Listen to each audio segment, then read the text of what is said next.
আমি তোমাদের কাছে স্মার্ট বাংলা। এইবার আপনাদের সবার প্রিয় লেডি কিলার রোমিওকে নিয়েও এক চাঞ্চল্যকর তথ্য বের হলো। কাদের কাকু নাকি জাহারা মিতুর স্পর্শ ছাড়া রাতে ঘুমাতে পারতেন না। জাহারা মিতু অভিনয় দিয়ে দর্শকের মনে জায়গা করতে না পারলেও স্পর্শ দিয়ে কাদেরের মনে ঠিকই জায়গা করে নিয়েছে। কাদের কাকু লেডি কিলার এটা জানতাম, কিন্তু তিনি যে এত বড় প্লেয়ার সেটা তো জানতাম না। নিপুণের মতো মিতুকে নিয়েও বিভিন্ন সময় বিভিন্ন প্রশ্ন তুলছে অনেকে। তার হাতে কোনো সিনেমা না থাকলেও সে বিলাসবহুল জীবনযাপন করত।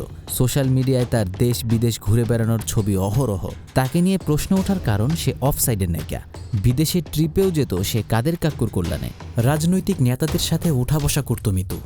তা একবার খোঁজ নিয়ে দেখেন কাদের কাকু আবার মিতুর বাসায় যায়নি তো। মিতু বলেছিল তার প্রিয় অভিভাবক ওবায়দুল কাদের। কাউয়া কাদেরের নানান ব্যস্ততার পরেও মিতুর বই উন্মোচন করতে ছুটে যায় কাউয়া।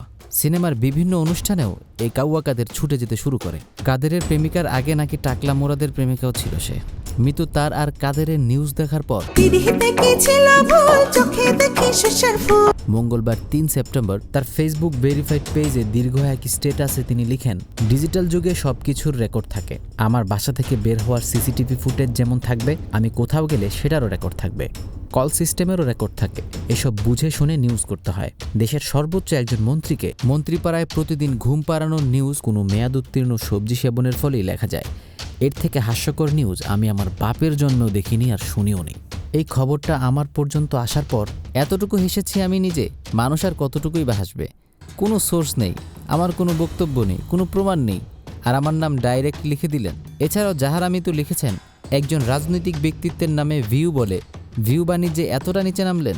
একবারও ভাবলেন না মেয়েটা আসলেই কোনোদিন ওই ভাইয়ের সঙ্গে একা দেখা করতে গিয়েছে কিনা? কত সুফিবাদী কথা। খবর নিয়ে দেখেন ভাইয়েরা, আমার মনে হয় ওনার মতো ধোয়া তুলসী পাতা এ জন্মে আর নাই। সে আরও লেখে, আমি কাউকে বিশ্বাস করতে পারি না।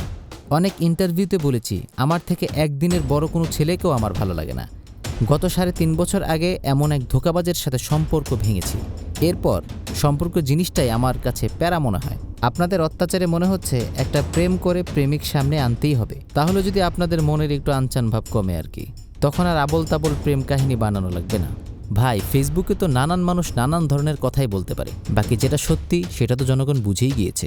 জাহারা মিতু সুন্দরী প্রতিযোগিতার মাধ্যমে শোবিচে প্রবেশ করে। উপস্থাপনা থেকে টিভি নাটকও করেছেন। কয়েকটি সিনেমায় অভিনয় করলেও আলোচনায় উঠে আসেন শাকিব খানের সঙ্গে আগুন ও কলকাতার নায়ক দেবের সঙ্গে কমান্ডোতে স্ক্রিন শেয়ার করে।